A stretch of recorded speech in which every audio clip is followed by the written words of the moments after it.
दलदल में फंसे भक्त की जान बचाने के लिए भागे चले आए साईं बाबा। याद करके देख लो दिल से साईं का नाम, खुद पूरे हो जाएंगे आपके बिगड़े काम। नमस्कार दर्शकों, हमारे YouTube चैनल में आप सभी लोगों का हार्दिक स्वागत है। दोस्तों, आज हम साईं बाबा की ऐसी सच्ची घटना आपको सुनाने जा रहे हैं जिसे आप लोगों में से शायद बहुत ही कम लोगों ने ही सुना होगा। उत्तराखंड के जलगांव में रहने वाले 55 वर्षीय गोविंद जी अपने गाँव के मुखिया और बहुत ही सम्मानित आदमी थे। अपने जवानी के समय में गोविंद जी बहुत ही बड़े पहलवान भी रह चुके थे। 55 वर्ष में भी गोविंद जी अपने शरीर से हट्टे कट्टे थे, लेकिन पैरों के घुटने के दर्द से वे बेहाल थे। साईं बाबा के परम भक्त गोविंद जी ने अपने गांव में साईं बाबा का एक बहुत ही भव्य मंदिर बनवाया था और वहां हर दिन भंडारा करवाते थे। गोविंद जी हर दिन उस मंदिर में पूजा पाठ भी किया करते थे। गोविंद जी को एक शौक था, वो था कुश्ती देखना। गांव में या गांव के बाहर कहीं भी कुश्ती हो रही हो तो गोविंद जी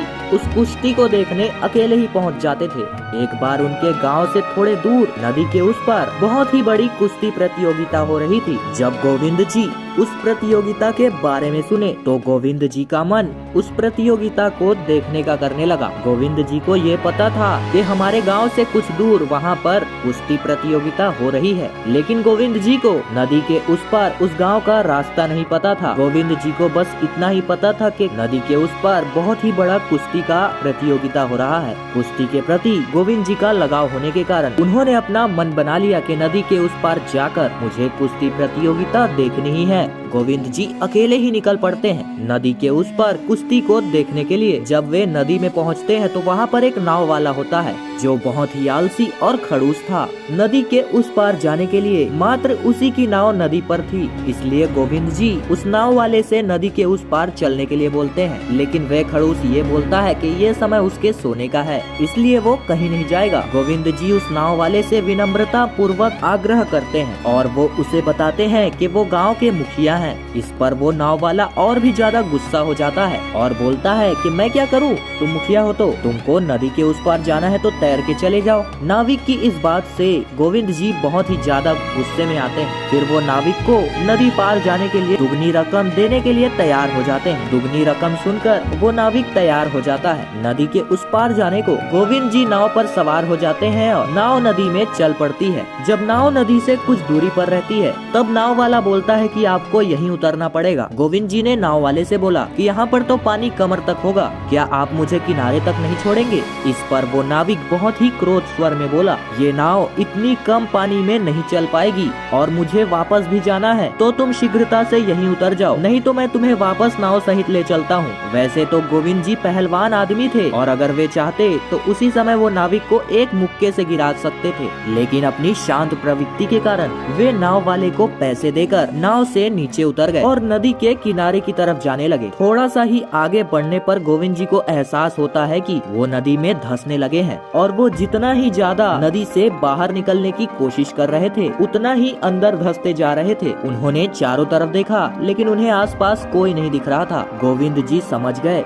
कि वो किसी दलदल में फंस गए हैं और अपने घुटने के दर्द के कारण वे बाहर नहीं निकल पाएंगे और शायद उनकी जीवन अब बच नहीं पाएगी। उन्हें ये लगा कि मैं आखिरी समय पर अपने इष्ट देव साईं बाबा को याद कर लूं, जिससे मरने के बाद वो उनकी ही शरण में जाए। वो दलदल में फंसे हुए ओम साई राम और जय साईनाथ का नारा जपने लगे। तभी उन्हें एक भारी भरकम आवाज के साथ अपना नाम सुनाई देता है, ओ मित्र गोविंद जी, आप अपने आंखें बंद कर इस दलदल में फंसे हुए किसको याद कर रहे हैं? गोविंद जी ने जब अपनी आंखें खोली तो सामने देखा एक पहलवान आदमी उनको नदी किनारे से आवाज लगा रहा है। उन्होंने उसे तुरंत बताया कि नदी में कहीं दलदल में वे फंस चुके हैं और पैरों में दिक्कत होने के कारण वो बाहर नहीं निकल पा रहे हैं। उस पहलवान आदमी ने तुरंत नदी में उतरकर उनका हाथ को पकड़ लिया। गोविंद जी को तुरंत ही नदी से बाहर खींच लिया। गोविंद जी ने तुरंत ही उस आदमी का धन्यवाद किया और उस पहलवान आदमी से ये पूछा कि वो उनका नाम कैसे जानते हैं। तो उस पहलवान आदमी ने बोला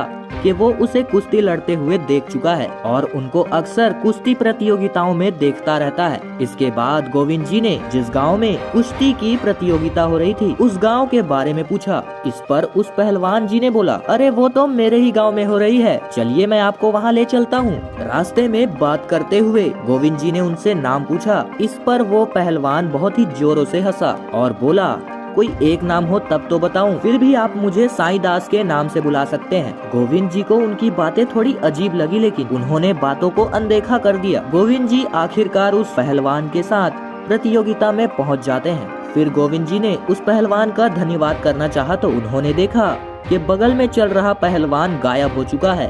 वो अपने पीछे मुड़ के देखते हैं तो देखते हैं कि वहाँ पर कोई नहीं है। गोविंद जी को ये समझने में देरी नहीं लगी कि वो पहलवान कोई और नहीं बल्कि साक्षात साईं बाबा थे। वो गांव में पहुँचे तो उन्होंने गांव वालों से भी यही पूछा कि क्या आप साईं दास के बारे में जानते हैं। तो गांव के लोगों ने बताया कि इस गांव में साईं दास नाम का कोई व्यक्ति रहता ही नहीं है। सभी गांव वालों की बातें सुनकर गोविंद जी को ये पूर्ण विश्वास हो चुका था कि वो साईं बाबा ही थे जिन्होंने आकर उनका प्राण बचाया। तो देखा आपने दोस्तों कि कैसे साईं बाबा एक पहलवान का रूप लेकर अपने भक्त की जान बचाने दौड़े चले आए। दोस्तों अगर आपको वीडियो अच्छा लगा होगा तो वीडियो को लाइक, शेयर एंड सब्सक्राइब जरूर कीजिएगा। हम मिलेंगे अगली बार एक नई खास वीडियो में, तब तक के लिए बहुत बहुत धन्यवाद।